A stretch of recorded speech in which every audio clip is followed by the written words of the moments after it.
Financial year 24-25 की आप ITR file करेंगे और जो आईटीआर फाइल करने की लास्ट डेट रहेगी वो 31 जुलाई 2025 रहेगी।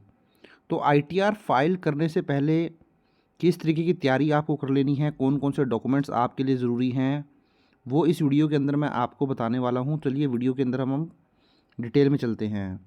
तो देखिए, सबसे पहले तो बेसिक चेकलिस्ट क्या होनी चाहिए। तो देखिए, जब आप अपने इनकम टैक्स पोर्टल पर अपनी आईटीआर फाइल करने जाएंगे तो सबसे पहले तो आपका लॉगिन पोर्टल होना चाहिए इनकम टैक्स पोर्टल के पास। तो वहाँ पर अगर आपने ऑलरेडी इनकम टैक्स पोर्टल पर अपना लॉगिन आईडी क्रिएट किया है तो कोई दिक्कत वाली बात नहीं है।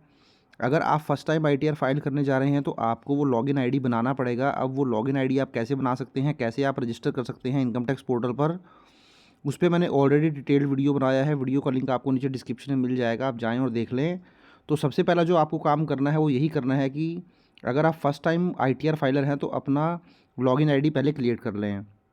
तो लॉगिन आईडी क्रिएट करने के लिए आपको पैन कार्ड की ज़रूरत पड़ेगी, आधार कार्ड की ज़रूरत पड़ेगी, वो आप अपने पास रखें। इसके अलावा आपको वहाँ पर मोबाइल नंबर, ईमेल आईडी देना पड़ेगा। इसके साथ ही साथ जब आप अपना लॉगिन आईडी क्रिएट करेंगे तो वहाँ पर आपको जितने भी आपके बैंक हैं वो सारे ऐड करने पड़ेंगे। आईएफएससी कोड के साथ उनको वैलिडेट कराना पड़ेगा ताकि आपका रिफ़ंड आ जाए।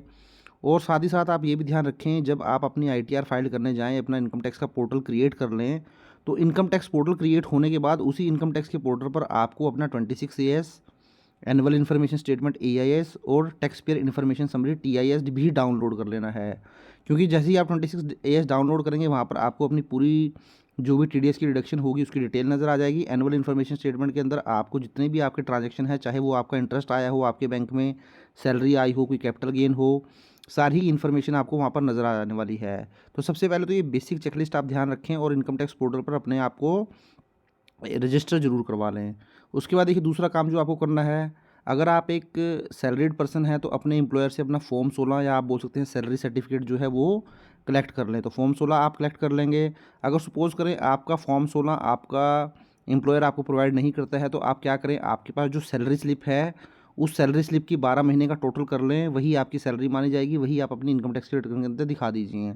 अब आप बोलेंगे मेरे पास तो सैलरी स्लिप भी नहीं है, तो आप ऐसा करें, जो आपके बैंक अकाउंट के अंदर सैलरी क्रेडिट हुई है 12 महीने में उसका टोटल कर लें 1 अप्रैल 2024 से 31 मार्च 2025 तक, और उसको ही अपनी सैलरी मानते हुए अपनी आईटीआर को फाइल कर लें।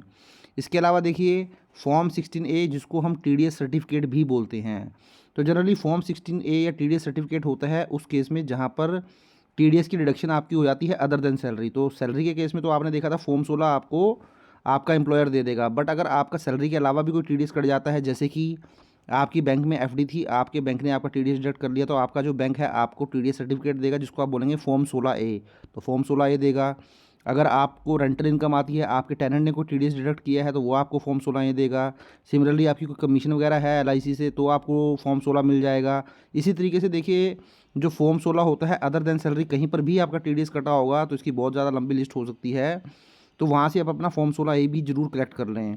इसके अलावा बैंक स्टेटमेंट, तो देखिए बैंक स्टेटमेंट बहुत ही इंपॉर्टेंट रोल प्ले करती है, क्योंकि जैसे ही आप अपनी बैंक स्टेटमेंट डाउनलोड करेंगे तो आपको पता है कि जो सेविंग बैंक अकाउंट है उसके अंदर आपका क्वार्टरली जो इंटरेस्ट है वो क्रेडिट हो जाता है। तो क्वार्टर टू क्वार्टर अपना इंटरेस्ट आप चेक कर लीजिए। वैसे आपको वो एनुअल इन्फॉर्मेशन स्टेटमेंट में भी नज़र आ जाएगा, बट स्टिल जो बैंक में आपको नज़र आएगा वही आपका एक्चुअल माना जाएगा। तो 4 क्वार्टर में आपको कितना इंटरेस्ट क्रेडिट हुआ वो देख लीजिए। सिमिलरली आप अपना जो बैंक है उससे एफडी का सर्टिफिकेट भी ले लें, क्योंकि एफडी का सर्टिफिकेट आप लेंगे तो वहाँ पर आपको एफडी पे कितना इंटरेस्ट मिला है वो भी आपको मालूम चल जाएगा। इसी तरीके से जब आप बैंक स्टेटमेंट लेंगे तो जैसे कि मैंने आपको बताया बैंक में आपकी कितनी सैलरी क्रेडिट हुई है वो भी आपको मालूम चल जाएगी। इसके अलावा देख सकते हैं डीमैट अकाउंट। तो देखिए, डीमैट की अकाउंट की रिक्वायरमेंट कब रहती है, अगर आप शेयर मार्केट में कोई शेयर सेल करते हैं, म्यूचुअल फंड सेल करते हैं। तो शेयर या म्यूचुअल फंड सेल करने पर क्या होता है कि आपको शॉर्ट टर्म कैपिटल गेन हो सकता है, लॉन्ग टर्म कैपिटल गेन हो सकता है, या फिर लॉस भी हो सकता है। तो जब वहाँ से वो आप एक्सेल को डाउनलोड कर लेंगे तो उस एक्सेल के अंदर आपको आपने कितने की सेल की, कितने की परचेज़ की, वो सारी चीज़ें निकल के आ जाएंगी। कितना शॉर्ट टर्म कैपिटल गेन हुआ, लॉन्ग टर्म कैपिटल गेन हुआ, वहाँ से नज़र आ जाएगा। और उन्हीं फिगर को आप अपनी आईटीआर के अंदर दिखा सकते हैं। यहाँ पे आपको आईटीआर 2 फाइल करनी पड़ती है। अगर आपने शेयर मार्केट के अंदर फ्यूचर एंड ऑप्शन किया है या इंट्राडे किया है तो वो आपकी बिजनेस इनकम कहलाती है। तो उसके लिए भी आप प्रॉफिट एंड लॉस डाउनलोड कर सकते हैं। अगर आपको नहीं मालूम है कैसे डाउनलोड करना है तो जो आपके ब्रोकर हैं आप उनकी हेल्प ले सकते हैं, वो आपको प्रोवाइड करा देंगे या आपको बता देंगे कि वो कैसे आप प्रॉफिट एंड लॉस डाउनलोड कर सकते हैं। तो वहाँ से आपके फ्यूचर एंड ऑप्शन की सारी ही सेल परचेज जो है वो निकल के आ जाएगी। तो इस तरीके से देखिए आप डीमैट अकाउंट भी बहुत इंपॉर्टेंट रोल प्ले करता है, वो आपके पास होना चाहिए। उसके बाद देखिए बहुत सारी इन्वेस्टमेंट आप करते हैं टैक्स बचाने के लिए, ओल्ड टैक्स रिजीम में आपको बेनिफिट मिलता है, एक्सपेंसेस करते हैं, तो वो सारे ही सारे डॉक्यूमेंट आपके पास होने चाहिए। जैसे कि सेक्शन 80C के अंदर आप 1.5 लाख तक इन्वेस्ट करते हैं तो जहाँ पर आप LIC प्रीमियम पे करते हैं, PPF पे करते हैं, बच्चों की स्कूल फीस हो गई, ट्यूशन फीस हो गई, टैक्स सेवर FD हो गया, ELSS इन्वेस्टमेंट हो गया, NPS हो गया, एम्प्लॉय का कंट्रीब्यूशन, सुकन्या समृद्धि योजना हो गया, या इसके अलावा और भी कुछ चीज़ें होती हैं जो कि 1.5 लाख तक कवर हो जाती हैं।